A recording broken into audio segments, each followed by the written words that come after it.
Kadama TV buli lunaku mutuweereza voice notes ne mutuweereza ne videos naye mulimu video oba voice note ebeera ng'eyawukana ku videos oba voice notes endala. Waliwo nammwe voice notes oba videos emutuweereza naffe ne tubeera nga amagezi gatwesibye nga twagala ebintu bino tubibaddize mu bakadamu bafaani ba Kadama TV oba abawuliriza abalabi babeere nga bo batuwa ku magezi oba babawe amagezi. Kadamu ono gwe ngenda okuweereza yatuweereza vidiyo eno n'ayogera ebigambo. Nze nina engombe egamba nti saagalanga nnyo saagala kuwakanya muntu kintu ky'abaŋŋambye kuba agenda okigamba ye aba alina waakijje ate omuntu atali mu kintu gw'olowooza tekiriiyo naye akirimu ye alaba nga kye kintu kya bulijjo. Kadamu ono agamba nti yajja mu nnyumba y'Omuwarabu n'amalamu omwezi gumu n'alwala olubuto. Bwe yalwala olubuto amaze emyezi 9 nga tagenda mutoyi. Jjukira amaze mu nnyumba y'Omuwarabu omwezi gumu n'alwala olubuto n'alekeraawo okugenda mu ttooyi, okuva olwo amaze emyezi 9 nga tagenda mutoyi. Nkimanyi vidiyo eno ejja kubeerako discussion y'amaanyi nti omuwakanyi alina engeri gy'agenda okyogerako, akkiriza nti buli kintu gye kiri alina engeri gy'agenda okyogerako, ne paati ekyasinze egenda okubeera enyuma ennyo ye munnassaayansi dokita alina engeri gy'agenda okukyogerako, then n'omusawo w'ekinnansi omukongozi Omuwarabu alina amagini alina amayembe naye alina engeri gy'okyogerako.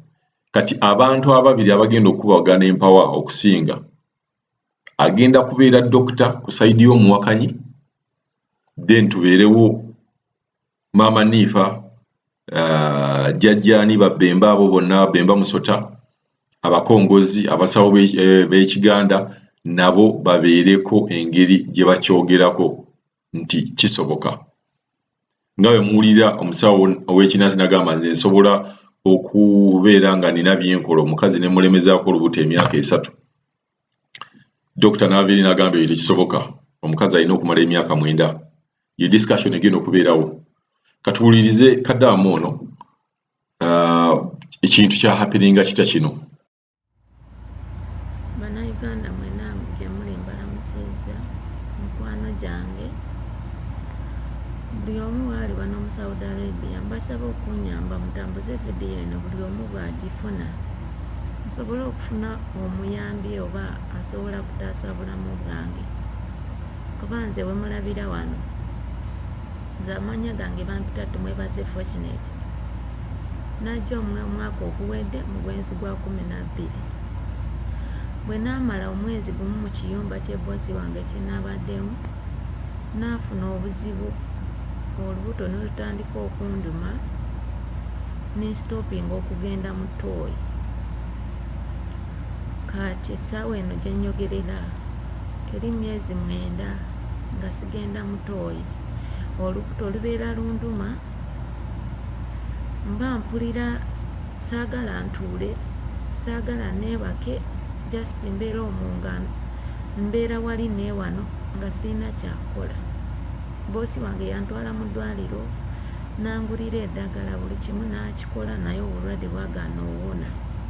N'akabirira aba kampuni ya Aliwanda okunyamba ne banzizeeka naye okunzizeeka kyalema. Naye okuzeeka kyalema bannange noonya omuntu okunyamba n'ambula. Natuuka n'okuva mu kiyumba nga baganye okumpeereza emmere bangamba nze lwaki ndya nga sifulumya, kitegeeza ndina okulekeraawo okulya. Nintuuka n'okubeegayirira bansindikire bampe ssente zange at least nyegulire kyakulya. Oba omusawo yasembayo yabagamba nti nkyuse emmere gye mbadde ndya kuba nze naabadde ndya muceeri gwokka ne coops. Naye boosi wange yagaana n'okumpa ssente zange nti nsobole okwegulira ku byakulya.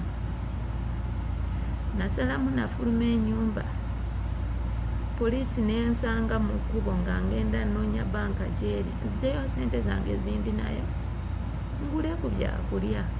Poliisi n'entwala nekubira ababosi nekubira ba office ne bagaana okukwata bakubirako omusajja ntakulira ntakola n'aba embassy naye yajja n'antwala owuwe yabadde weekend nimalayo weekend n'amala n'antwala ku office direct bwe yatuuka ku office direct n'akubira bosi wange anzize ewaka bosi wange n'agaana kiyakola yamuwa passport yange n'atambula n'agenda omusajja naye kiyakola n'antwala ku office nayo nentwala ono omusajja akola ku office nga bamuyita Sultan yantwala mu famire ye gyembeera teri bujanjabi bwenfuna teri kintu kinene kinfuna teri buyambi bwe naafuna nakubira Aiman nga nkyali ne mu nyumba gye nabaddemu nangamba agenda kwogera ne bosi wange buli kimu kigenda kubeera kiriya naye teri mbeera yakyuka nakubira Shukurani nga amunyonyola buzibu bwange bwonna bundimu kyatuuka ekiseera nga takyankwata nabwankwata yasuubiza okunkolera naye aba takyaddamu okunziramu kiki ekivuddemu mu byakoze mulangira namukubira nga nkyali mu nyumba ekigambo kyeyandamu yangamba najja eno okukola sirina kusigala mu buliri nga neebase nangamba ndina okuzikuka nimbeera nga anywa amazzi bwehaba nga tihaliwo mmere naye ndina okulabika nga nsigala nga nkola nasalamu kanfulume eno enyumba nsobola okufuna omuntu asobola okuntaasa nafuluma enyumba nti manyi office esobola okuntaasa nga kampuni eremererwa okuntaasa naye kyalema ne wano ku office gyendi naye obuzibu banamu embegayirira abakyali mu biyumba oba abalina obuzibu bw'oba osaba buyambi oba osabasaba omuntu okujja mu bulumi bw'olimu tokabirira office tetuyamba banga lyemaze wano ku office teri buyambi bwe naafunye omuntu akuyitako obuyisi n'obwasanga ng'oli wansi oyekunangula okaaba tasobola nakubuuza kiki ekikutuuseeko akuyitawo obuyisi n'atambula n'agenda bannange mbasaba bw'oba ofunye vidiyo eno gitambuze etuuke ku bantu ba Aliward bwe bawulira nga baswadde bagenda kusalamu banyambe kuba mpulira nkooye kati emyezi 9 etandise waliwo ebiseera bwe bituuka nga mpulira njagala kugenda Mutooyi naye bwe ntuuka Mutooyi omusaayi gufuluma nga sirina kirala kyonna kifuluma kati esaawa eno kyenjogereramu enaku 3 emabega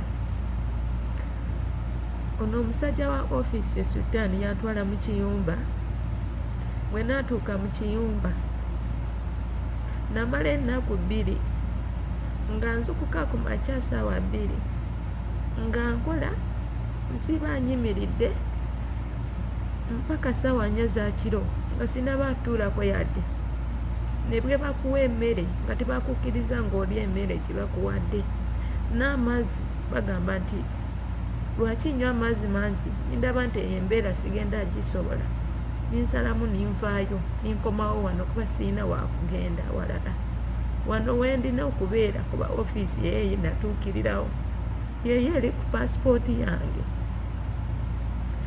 naye obulumi bwonna bwendimu lwaki Aliward tenyamba nenzizeeka at least ne bwe bangamba nti tibalina sente za passport nze nsobola okugulira ab'ewaka ne bangulira passport ate nindayo ninkola ki ninfuna obujanjabi banange mpulira nfa kati olubuuto olwo sayidi emu y'omukono gwa right mpulira ekintu kituddeko wansi ekintu kinduma simanyi oba kiwundu oba kizimba sikitegeera sisobola tuula sisobola kwebaka just nsigalawo ntula wano mbeera wali just ku lw'obulumi. Nsaba baganda bange abafunye odiyo eno oba osobola ogiwa muntu wenna mikwano gyange munyambe, oba osobola okufuna omuntu wenna asobola okuntaasa nanzire Uganda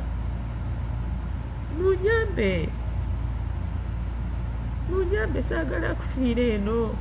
Baali wandi baagala mangu okutambuza emirambo ng'abaana bafiiridde eno, naye okwanguwa kutaasa abalamu nga babazzeeyo nga tibanaaba kufa, ekyo kibalemeredde. Simanyi lwaki banguwa mangu okufuna ssente ezizzaayo emirambo okusinga okufuna ssente mangu ne bazzaayo abalwadde. Bannange mbonaabonedde mu ggwanga lino, naye simanyi lwaki aliwadi bwemanya nti omuntu bw'afunirayo obuzibu tesobola muyamba.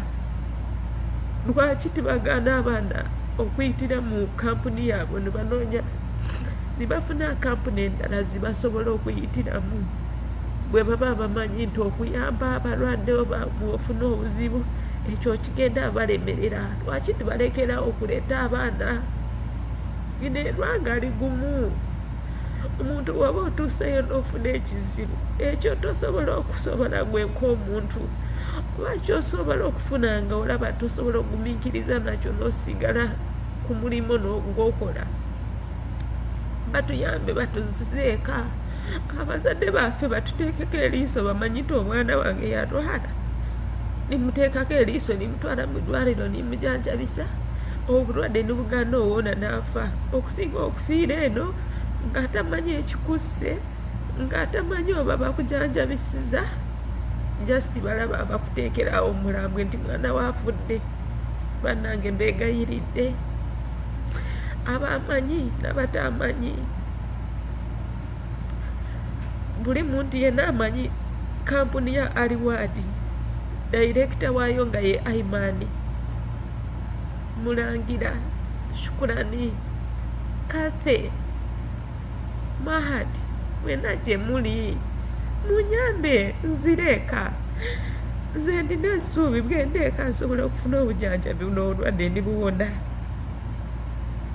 Era nkimanyi kati ne bwe ngenda mu ddwaliro ngenda kubanga ngendayo just kyokka kundongoosa ekyedda ne bakijjamu oba ne balaba ekirala ky'okunkolera.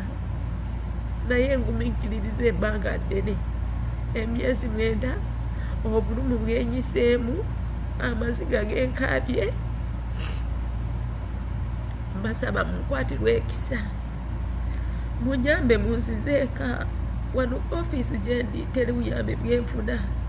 Tusiiba enjala, tusiiba nga tunywedde, tulina byakukozesa. Omuntu n'obwo obeera n'essente tebagala kuyamba ne bakuwa ky'oyagala, tibasobola kuba nabo mpulira batukooye.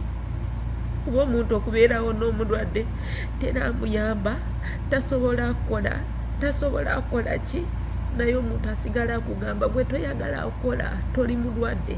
Ekyo tekisoboka ng'okubeerawo nga tofulumya ate n'osigala ng'oli mulamu. Tolaba nti banyumirwanywa emirambo, aba ayagala nti kitegeeza ono wa ofiisi ayagala nti bwemba nga sifulumisa sirina kubeera mulamu, tali musanyufu kulaba nga nsa.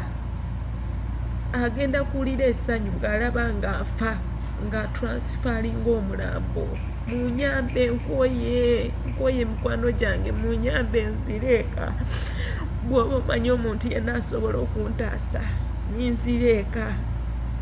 Mbeegayiridde, mpulira nkoye, noonya n'ekyokwetta ne kimbula kuba mbeera mu karuumu, sisobola kufuna n'eddagala lyonna linsobola okulya ninvaawo kuba mpulira nkoye.